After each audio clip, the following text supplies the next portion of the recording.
Salut tout le monde, comment allez-vous? Moi ça plutôt bien. Aujourd'hui on se retrouve pour une nouvelle vidéo, pour une nouvelle théorie. Aujourd'hui donc ce sera une théorie sur Dan Dadan, voilà donc l'animé du moment, on va pas se mentir là-dessus. Donc on va parler de Seiko Asaye, j'espère que j'ai bon là-dessus, ou Ayase, j'espère que j'ai bon là-dessus, voilà. La grand-mère de Momo peut avoir bien un secret plus sinistre qu'on ne le pense. Voilà, donc elle aurait fait un accord avec les démons. C'est une petite théorie que j'ai trouvée assez sympa, voilà, sur internet.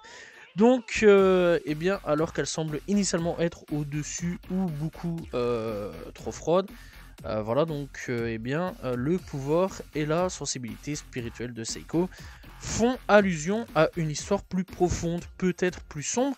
Il ne serait pas plus farfelu de proposer donc l'idée qu'elle aurait pu traiter avec les démons dans le passé, ce qui expliquerait l'étendue de son immense pouvoir, l'être non développé de Seiko et son attitude presque empathique face au surnaturel pourrait également céder à la place à cette théorie.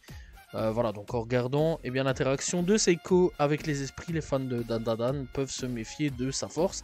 Elle ne se contente pas de repousser les esprits, elle les détruit avec une force inattendue.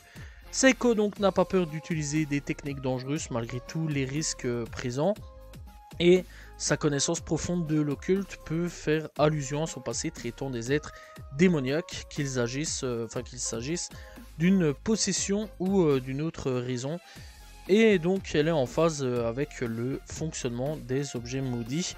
Une telle compréhension pourrait être prétendue que son expérience découle d'une relation avec un démon, peut-être liée à l'un, ou peut-être qu'elle se bat encore contre les détails d'une malédiction contraignante.